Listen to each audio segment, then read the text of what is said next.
But we're going to start today with some comments that Gilbert Arenas made on the Cavs' second-round pick, their only pick in the NBA draft, Emoni Bates. I think we all on Friday were in agreement that we liked the pick. What do you lose? It's the 49th pick overall. Go find a 49th pick overall that has changed lives. Now, there have been second-round picks that have changed lives for sure. Tony Parker, Joker, clearly has changed lives. But you're talking it with 49, you're talking tail end of the draft. I mean, you're almost impossible. You're a few names from being an undrafted free agent. That's right. And so there's very, very few instances where someone that late in the draft just changed a team's life. Gilbert Arenas, though, thinks that this guy could be him. Play the bite. Now, I want to give a shout out to Cleveland Cavaliers. Y'all done got a steal. Got him. Y'all done got a steal. Cleveland, stand up for real. Who they get? Got that Emoni Bates. Who they get? Ooh, they got Imani? It's funny, the reaction. He goes on to say that he will be an immediate starter for the Cavs, and he asked, who's the other wings? And he goes, Okoro, who said his name wrong. Osman said his name wrong. Lamar Stevens, he goes, no, Emoni Bates is going to be the starter. No, he's not. It's a stretch, but at the same time, remember 4 years ago, this kid was on the cover of Sports Illustrated, and you were thinking that he was certainly going to be a lottery pick. So if the gun charge hadn't happened, and it did, you can't take that out of the mix. But if that hadn't happened, I don't know that anybody would be sitting here going, oh, this kid isn't going to start for the Cavs. It's not like how often does a second-round rookie start for an NBA team? You're right. That's very rare, but look at the situation he's coming into. To their point, who's going to win that spot? I hear you, but there's proven NBA veterans. You know, like, they may not be great players. Right. But they've been in the league. They've had some level of success here. This guy, the hope to me is in a couple of years he could be a project factor. for you. I think so. Yeah. I mean, it wasn't like his game was that great in college. He didn't drop to 49 just because of the gun charge. No, I think that's fair. I mean, but transferring didn't help him. Some issues here and there didn't help him. A lot of teams interviewed him, I'm told. And so they must not have. But also a lot of teams didn't even have him on the board. Sure. Some had him on there. Let's not even look at this. Right. Game. And that's the list you never want to be on. Yeah. But I think, Mikey, you want to get in here with something.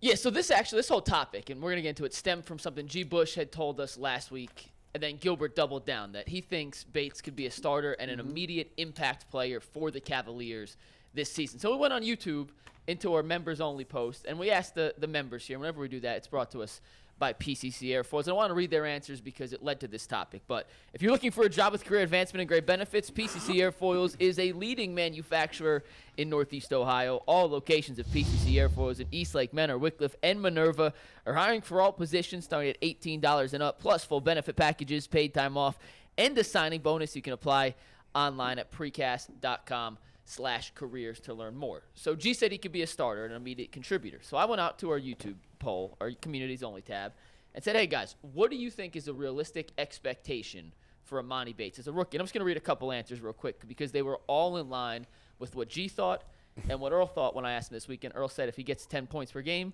that'd be great. Love Musel 2163 said 10 points, 6 rebounds, 42% field goal percentage. MG 2211 said 9 points, 3 rebounds, 43% field goal percentage, and Killer Shot said 9 points, 4 rebounds, 40% from 3. So those don't seem crazy when you look at them on paper. But I went back. That doesn't well, just seem in crazy. paper, in theory, 9 points, 4 rebounds. That's well, not the like a problem game I had, changer. so he shot 39% in the MAC, and he's going to shoot 42% in the NBA. Well, that just sparks something in my head. I said, okay, let me go do a little research and see how many second-round picks ever put up numbers like that. So let's run through the last 7 draft in their classes. rookie year. As a rookie, correct. Yeah, right. And let's see how many guys, to answer the question of, can he make an immediate impact? Will he make an immediate impact? Let's see if the historical data says it's possible, it's unlikely, it's realistic. And what did you look at, the last 8 years, second round? I went back to 2017. Okay. So the that's last 8 drafts. Eight drafts. 7 that have played. 7 that have played, exactly. So that's Okay, so you're talking about 210 players. Yeah. Yeah. Right, give or take. So let's start with this, though. Here are the last 5 49th overall picks. Okay. You had last year Isaiah Mobley in Cleveland, non-contributor.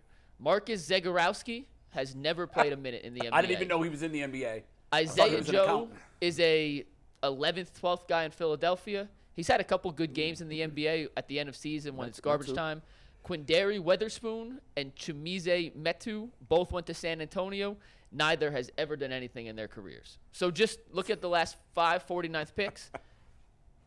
It's hard to have high expectations based on that. Now, this is not a knock on Imani. This is just looking at historical data to see maybe what we can expect. So let's start with last year's second-round draft class. Steve, you take the next graphic here. I went through, and I think there was 2 impact rookies from this class. Do you guys know who's in that picture? Do you know who that's a picture of? No. That is Andrew Nebhart. He's the only rookie drafted in the second round last year that played over 1,000 minutes. Wow. I actually had him on my fantasy team briefly. Now, you may think 1,000 minutes, oh, that's a lot of minutes. He ranked 148th in total minutes in the NBA last Right. year. So Yeah. it's really not a lot of minutes. He averaged 24 minutes a game. So one rookie from last year's second-round draft class averaged over 20-something minutes a game. 0 averaged 10 points per game. Only 4 averaged more than 5 points a game. 10 did not play a single minute in the NBA in their rookie season. So out of 30 So that's a picks, third of the draft class last year in the second round. never made touched their the NBA floor. debut. Correct. And there was 2 guys. The other guy who was an impact player, in my opinion, was Jalen Hardy, in Dallas. He didn't play till the second half of the season. He averaged 7 points a game. A guy off the bench scored, but it's not like he made a giant impact. He didn't play. He only played 40 games. Let's go back to the year before, 2021. Also, only 2 impact players: Herb Jones in New Orleans and Ayu Dosunmu. I always say his last name wrong. Dosunmu in Chicago. He played at Illinois with That looks like a picture Cockburn. from a pickup game at the YMCA. That is Herb Jones, who's a really good defensive player, not an offensive player. No one in that class averaged 10 points as a rookie. No one currently in their careers through 2 seasons averages 10 points. Only 4 players in 2 seasons have broken into a real rotation. 5 second-round picks from 2021 have not made their debut. So in 2 seasons, Jeez. a 1/6 of the picks in that class Still have not haven't made it touched through. the NBA floor. Still have not touched the floor. Correct. Let's go back to 2020. Wow, Mike, how long did this take you? You must have. I spent a good amount of time, Yeah. but there's a real Kudos trend. to you. It's great information. There's a real trend you'll see as Oh, we get I've further, already seen it. further and further back. There's a real In trend other words, here. it's laughable to think this guy's going to average 10 points a game. As a rookie. We'll Well, get as a rookie. it's implausible for sure. I'm curious to see when you go back a year, have some of these guys blossomed or are they just washed out of the league? That's what we're going to find out here as we keep going through. Let's go to 2020, Steve. There were 3 impact players in this class. You had Kenyon Martin Jr., Xavier Tillman, and Theo Maledon of Oklahoma City. Okay. None of those are stars. No, but 3 but they- guys who are solid rotation Right. pieces. Only 1 guy in this class currently averages more than 10 points a game for his career and more than 20 minutes. That's both Kenyon Martin Jr. He plays for a terrible Houston team. Right. He gets those stats and those minutes because Someone's there's not gotta get a ton- 'em. And exactly. wasn't he a high second round pick? Yeah, he's a 3rd pick of the second Yeah, round. see, I think the distinction here, Yeah. you can make a real line of delineation halfway through the second round. There are guys that are taken in those first 15 picks, which would be 45 overall and up, 45 to 31. There are guys that you will find in that category that will be contributors. But that second half of the second round, it's almost anonymity. Especially part of the reason is it's a later pick, but also part of it is most of the guys drafted in the first 10, 15 picks in the second round are drafted to bad teams. Sure. So they're also more And- likely to get an opportunity. The last 10. So the last 10 have what? Losing records, missed the playoffs. They Usually in rebuilds in today's day and age usually, of the Right. NBA. yeah, they need help for sure. Those are the first 10 picks of the second round. Right. Yes. The last 10 picks of the second round are your winner, your final 8 teams. Yeah, that's right. You're not making Those that guys are not team. playing. As a late second round pick, you're just not And a making lot that of those team. picks are draft and stashed European guys who never make it. Exactly. And that happens. But here's where it starts to trend in a little different. Here's where I saw the first change. Let's go to 2019. There were 7 impact players drafted in the second round of this class. You are using the word impact loosely, though, Mike. And loosely, yeah, and that's. I mean, if they didn't my average 10 points a interpretation. game, how impactful could they have been? Well, like Nick Claxton A averages. piece off the bench. We're Like comparing the rookie year, though, right? Yeah, When he says impactful, I think he's saying just for. No, as I'm a saying rookie, now have right? developed into. He's saying at this point. 4 years out. Yeah, at this point from 2019, there are 7 guys from the second round who have become impactful players. So he's I see. He's impactful now. And I'm willing to Impactful bet now, that those correct. 7 impact players from 19 were all taken 31 to 45. I'd have to double check. I know you'd have to that. double check, No, but- Jalen McDaniels was the 53rd pick, and he's Wow. on this. But Okay. He's a these good are guys player. like Nick Claxton, Cody Martin, Bol, Taylor Horton-Tucker, Terrence Mann, who does play for the Clippers in their rotation, Jalen McDaniels, who was just traded to the 76ers. All those guys Those are all solid rotational pieces. pieces. But Mike, Yeah. All those guys are solid. those guys, 0 average 10 points per game for their careers, period, Careers. or just Yep. like. Careers. For a single season. So none of these guys in all these years, did any of them, what was the most any of them averaged in their rookie year points per game? I'd have to go back. Here, give me 1 second. Pull it up. I don't think any of these guys averaged 10 points per game in their rookie year, did they? No, and none of them currently average 10 points per game for So, their entire NBA There's careers. the odds that this guy, so for 8 years, not a single guy has averaged 10 points per game as a rookie drafted in the second round. We're getting there, Bull. Don't Were worry. the any, Cavs of these, are a were pretty any of good- these guys supposed to be scorers? Like I'm sure they like were. Imani? Well, Imani Bates is supposed to be a scorer. but there I know he is, but I'm Yeah, saying any of Taylor the- Horton-Tucker around was. him though. Like I know he went 49th, but it was due to some circumstances. None of them were number one coming out of high school. on No, the none cover of them were none Imani of them, Bates, so- I two-time know that doesn't National mean- High School I see Player you, but of I'm the To Year. me, it just doesn't mean anything at this okay. point. Okay. Well, I mean, it He happened. wouldn't have gone to, if they were wrong coming out of high school. They got it wrong about him. But he went to Memphis. He went to a good basketball I school. hear you, but obviously he showed you nothing in college. Nobody drops the 49 just based on a gun charge. Nobody drops that low based on a gun charge. Two only. things real quick. For context, Brandon Miller, who just went second, was involved. He's not charged with anything, but was involved in a literal murder at Alabama Yeah, this year. exactly. Yeah, that's true. And Yeah. they didn't care because he's a great player. I got 2 more things to show you guys, then I'm going to give you my conclusion, and I'll pass it back. You guys take it. 2018, we got our first star. You have to go all the way back to 2018 to find a star in the second round. That's Jalen Brunson, who did not average 10 points per game as a rookie, is now an all-NBA caliber performer. There's 7 other guys from that class who turned out to be very solid NBA players. You have Mitchell Robinson, Devontae Graham, Bruce Brown, DeAnthony Melton, Shake Milton, Jared Vanderbilt, and Gary Trent Jr. 3 players in that class for their careers now average more than 10 points per game. 8 average 20 minutes, meaning they've turned into rotational players. 3 never made their debut. You mentioned rookies averaging 10 points per game that were drafted in the second round. Steve, take the next one.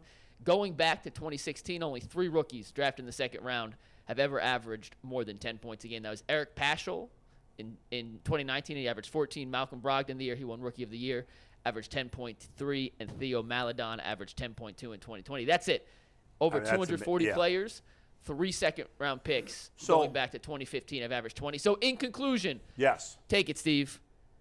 Second-round NBA draft picks have a low hit rate, take time to develop, so be patient with Right. Bates. It is unrealistic, based on the last 8 years of data, to think he can come in and contribute immediately. Could it happen?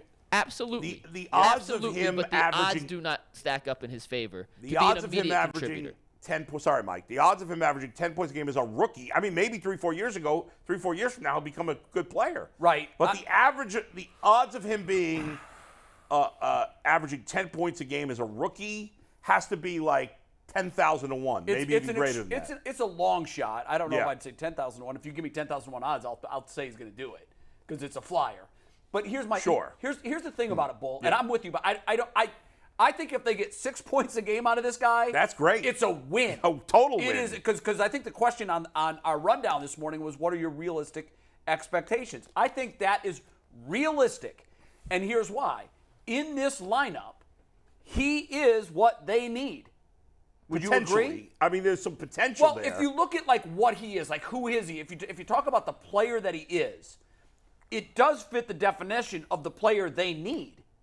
They need a wing. Right, but we don't know if he's good enough to be a wing in the No, NBA. we don't know. But yes, if they need a he's wing. The guy, Yes, right. But what we know They need is his position. what his definition of a player is. Right. Like if I were to tell you, Bull, in a vacuum, please put that back up, Steve. I want to play off that. Yeah. If I were to tell you in a vacuum, minus the name, Right. We're going to scrub the name. I'm going to tell you that the Cavaliers, and I'm not going to tell you that they drafted for him or they traded for him or how they got him. Gotcha. But the Cavaliers' lone pickup on draft night is a 6'9", 190-pound wing who is a two-time high school national player of the year, a former #1 high school recruit. What would you say? Sounds good. I'd be excited about it. Sounds good. And that's why I'm with you. He's not going to average 10 a game. Yeah. But I do think that what he has, what he brings, is what this team needs. Now, can he step up and fill that bill? Yeah. I don't know. What do you think? You're a big basketball fan. It's a risk, but a low risk and a high reward. Low risk, high reward. I would say if he comes in and, like you said, he's the player that the Cavaliers need, and he can hit open shots and spread the floor and give D. Mitch more room, who's to say he doesn't start to steal minutes from some of those other guys? And that's when that 10 points per game opportunity starts to arise.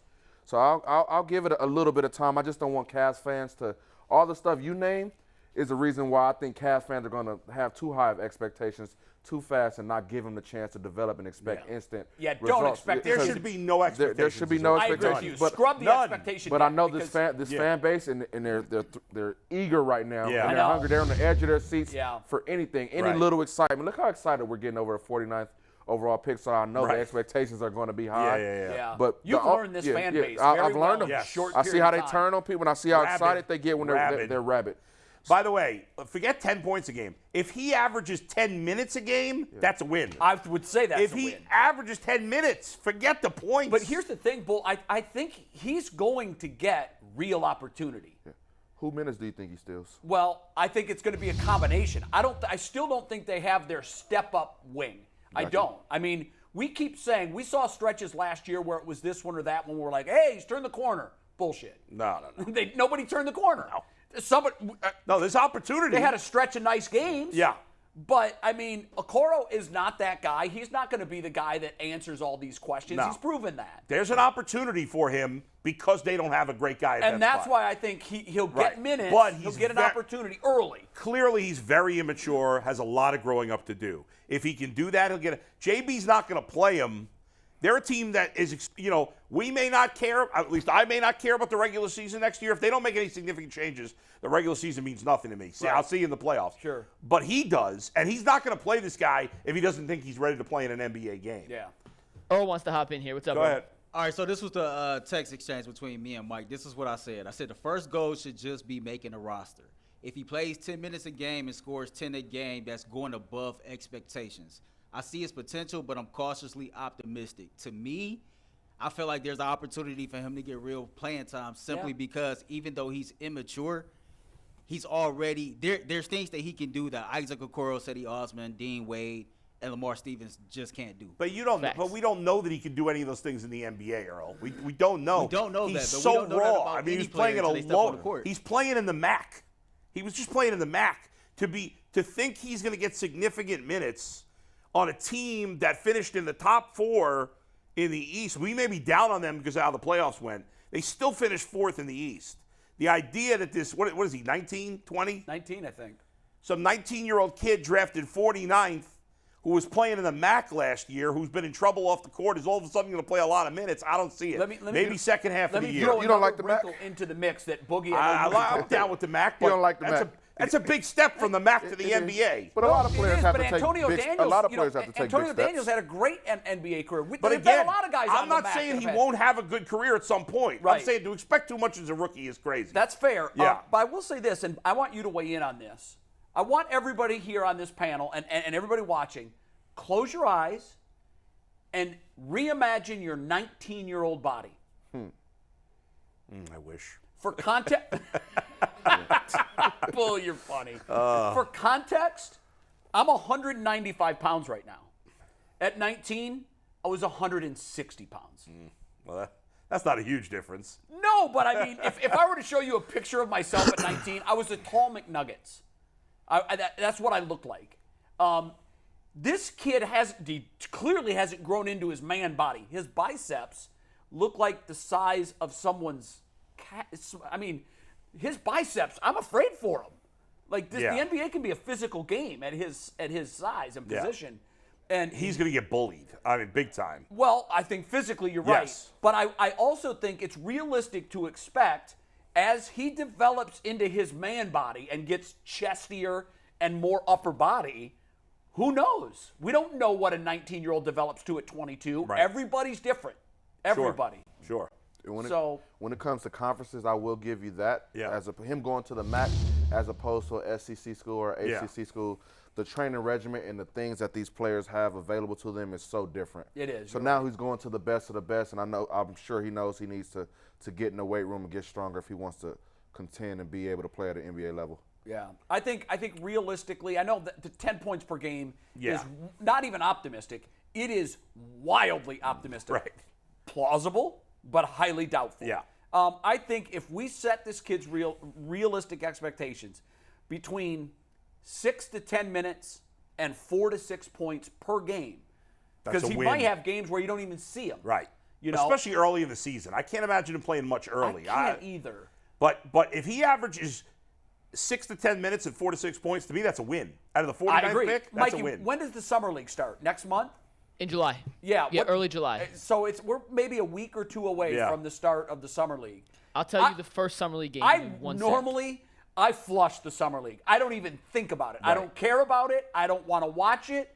Don't tell me that someone's averaging 35 points a game Right. in the summer league. But you want to see this guy. But I wanna see him. Yeah, July sure. 7th is the first Cavaliers summer July league game. 7th? Okay. That's 2 weeks 8:30 away. Friday night against Brooklyn. That's Okay, less that's than 2 weeks. 11 days So away. if he has an amazing summer league, will you change your expectations? Yes. What if he I goes? will not. But it's You got still will you give him any more he minutes? said or twice? amazing bull. But so here's what amazing He wins would summer be. league MVP. the best Amazing player to in me. the- That's what amazing to me Yeah. would be. Yeah. The Cavs win the title.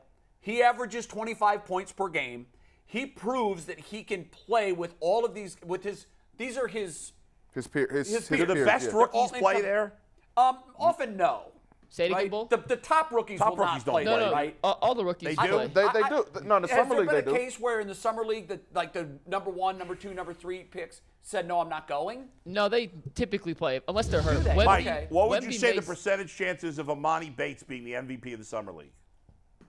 To be honest with you, he has the game that translates to summer league because no one plays defense in summer league. Yeah. So there's a chance if he catches fire for a couple weeks or a couple days, there's a chance that he has the skill set and the shot making ability at 6'9" against a lot of guys who don't have that size. Think about it. Summer league has first 2-round picks, guys who want to come back who were rookies last year, Right. and a bunch of guys dying to make a G League roster. Sure. So talent-wise, he should be one of the more talented guys in the summer league. I think we'll learn something. I'm not going to Yeah. change my Yeah. overall point on the horizon for him.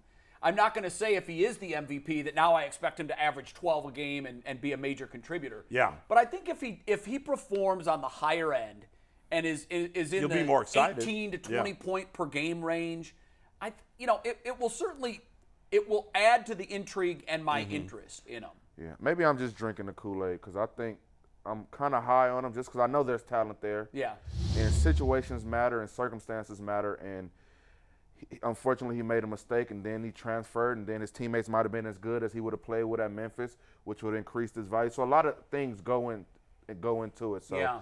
I'm excited to see him. You know, I'm just glad he's getting the opportunity. He didn't ruin his life. He has the means to make things better right now on this road to glory. So I'm excited to see what he can do. I don't think any of us think he's got no chance. I think he's got a chance long term. Right. You're saying right now. For a 49th pick, usually I wouldn't care at all. I wouldn't either. There's enough there that you think, hey, if this guy grows up, does the right things, works his ass off, there's potential that he could be hit. a player. Yeah. But as a rookie, you just can't expect it. On the grows up Yeah. point, Yeah. Boogie, and I think we'll move off after this question. Yeah. You played with guys in college that Mm-hmm. at 19 years old were where he is. A lot of talent, a lot of potential, but had some issues in the past, maybe gun issues, whatever. Of the players that you've seen in your career come through at 19 years old and have that mix, what's the percentage of them that got it together, and what are the percentages of them that just never saw the light and lost this opportunity? I would say 40% got it together, 60% lost it. Okay. And that's depending on a lot of things. Some people aren't given that second opportunity based on talent. Right. Because a lot of people, there's a saying, talent will keep you around as long as your production matches it. The moment your production doesn't match the character and the problems you're bringing to a team, you're gone. So I've seen the 40% of guys who are super talented, coaches keep them around because coaches want to keep their jobs and the university wants to win games. And the other 60 who might have had talent but didn't unlock it yet didn't get that opportunity because coaches just washed their hands with them or the mistake they made were too big. So I would go 40-60. Okay. Don't you think the people they surround themselves with play a big factor in that too? Like, that's a good point. If you're like, hey, I got to find a mentor, or I got to I'm going to go. If he goes to the Cavs and says, I'm going to go hang with Jared Allen. That's my new guy now. I'm going to just hang with him every day. Cavs would be or fortunate. whoever. I'm going to hang with Jetty, or I'm going to hang with whoever is going to be a good influence. I'm glad you said that. Yeah. Because in that vein, the Cavs might be the best place for this kid. Right. For all our complaints about them being soft, which they need to work on. Right. They're character guys. It's a high-character team. Jason said, when he travels with this team, they're all reading books this thick. Right. They're not going to the club. They're staying in their room and finishing their book so they can start their next one. That's the kind of guys you want. He needs a little nerd time, like he does. He does need some nerd time. They have a good group of guys over there, and you can say that if they weren't playing basketball and they were just in other professions, they're just good guys. Yeah. No matter they're what gonna succeed. No matter what profession you put guys that are on the Cavs roster in, they're going to be good. Yeah, that's a good point. It's a good situation for him to go into. By the